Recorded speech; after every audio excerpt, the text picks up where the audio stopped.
Волки – одни из самых приспосабливаемых животных в мире. Они населяют множество экосистем, успешно осваивая жаркие пустыни и стойко перенося суровый климат Арктики. Но существует популяция, которая выделяется на фоне остальных, ведь эти хищники не представляют своей жизни без океана. Привет, друзья! Вы на канале «Время с пользой» и герои сегодняшнего выпуска – морские волки.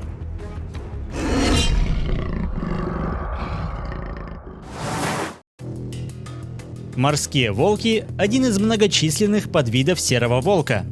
Внешне эти хищники почти не отличаются от ближайших родственников, но их поведение на фоне себе подобных за много лет изменилось до неузнаваемости.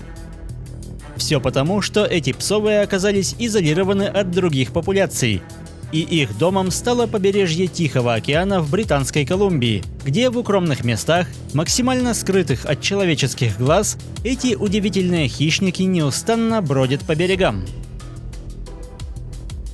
Ближе к концу лета волки собираются на побережье в преддверии настоящего пира.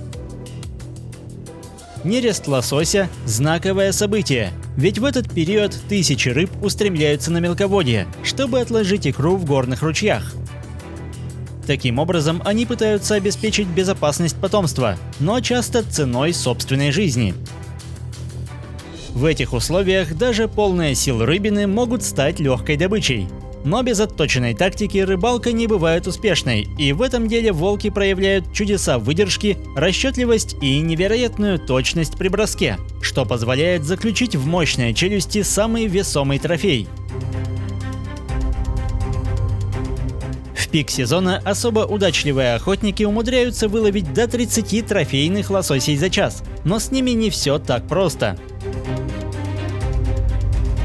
Хоть морские волки и приспособлены к особой среде обитания, рыба по-прежнему не является для них деликатесом. Дело в том, что некоторые органы лососевых содержат опасные бактерии, которые являются возбудителями почечной болезни. Не менее опасны паразиты, которых в сырой рыбе более чем достаточно. Поэтому в большинстве случаев волки поедают лишь голову, отдавая предпочтение мозгам. И если добычи более чем хватает, после сытной трапезы на берегу остается своеобразная картина. Но в изобилии рыба далеко не всегда, поэтому для большего насыщения охотники прибегают к помощи пернатых соседей. Извлекая рыбу на сушу, хищники оставляют ее без присмотра, что моментально притягивает любителей легкой наживы. Местные вороны и белоголовые орланы – известные падальщики, и рыба является неотъемлемой частью их рациона. К тому же они менее восприимчивы к такого рода болезням. Поэтому за считанные минуты обработка от бактерий и паразитов завершается, и волки возвращаются за оставшейся порцией, которая безопасна для их здоровья. Такое сотрудничество выгодно обеим сторонам, поэтому птицы на побережье – частые спутники серых хищников. Лосось играет важную роль в жизни волков, поэтому они преследуют мигрирующую рыбу там, где это возможно, и ради такого лакомства охотники даже путешествуют вплавь между соседними островами.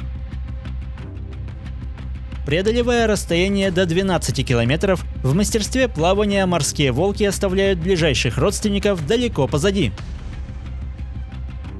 Пользуясь превосходным ночным зрением, эти хищники выходят на промысел и в темное время суток, ведь когда есть шанс на успешную рыбалку, время терять нельзя. Но невзирая на любовь к рыбе, в рационе волков лосось составляет лишь 1/4 часть. Однако, если говорить про пищу в целом, то до 90% добычи эти волки получают из моря, поедая все вплоть до моллюсков и ракообразных.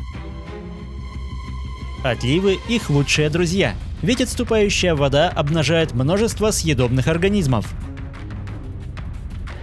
Разумеется, как санитары леса, волки не брезгуют и падалью, поэтому больные или не пережившие буйство стихии морские животные становятся желанной добычей, ведь порой размеры подводных обитателей позволяют с лихвой накормить целую стаю. Морские волки могут обходиться без еды несколько дней, но при успешной охоте они способны за раз проглотить более 5 килограмм пищи. Поскольку основными занятиями волков являются рыбалка и поиск падали, в размерах они заметно уступают родственникам, и при длине тела до 1,5 метров хищники весят не более 40 килограмм, что почти в 1,5 раза меньше массы ближайших соседей. Однако морские волки нападают и на млекопитающих, но вместо копытных излюбленной добычей становятся детеныши тюленей, которые не успевают среагировать на приближение опасного охотника. Конечно, большинство прибрежных обитателей, таких как эти каланы, превосходят волков в умении плавать, и в воде угнаться за ними не получится. Но отдыхая на берегу, эти животные вряд ли догадываются, что за ними ведется наблюдение. И порой скрытное перемещение, точный расчет и внезапная атака приносят свои плоды. Как и положено волкам, эти хищники придерживаются стайного образа жизни. Причем детство щенки также проводят на берегу, ведь это их шанс перенять у взрослых особую тактику охоты на мелководье. Такой процесс особенно важен для молодежи, ведь это не инстинктивный навык, и новое поколение учится процессу рыбалки с полного нуля.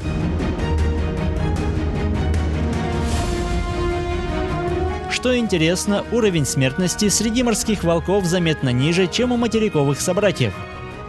В этом заслуга изобилующей морской пищи, ведь конкурентов в этом деле у хищников не так много.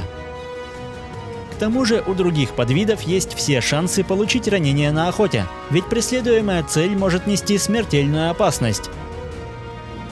В случае же рыбалки вероятность травмироваться близка к нулю.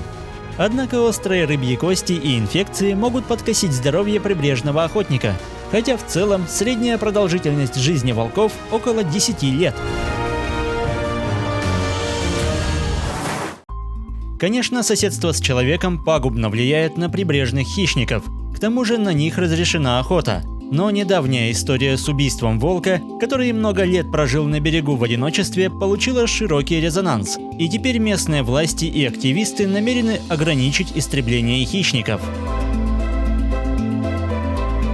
Эти животные очень умны, они быстро учатся и приспосабливаются к стремительно меняющимся условиям. Из-за скрытного образа жизни численность популяции остается неизвестной, но предположительно это около 300 особей, и на сегодняшний день благополучию этих уникальных хищников ничего не угрожает. Если выпуск вам понравился, поддержите его лайком, комментируйте, подписывайтесь и проводите время с пользой. До скорого!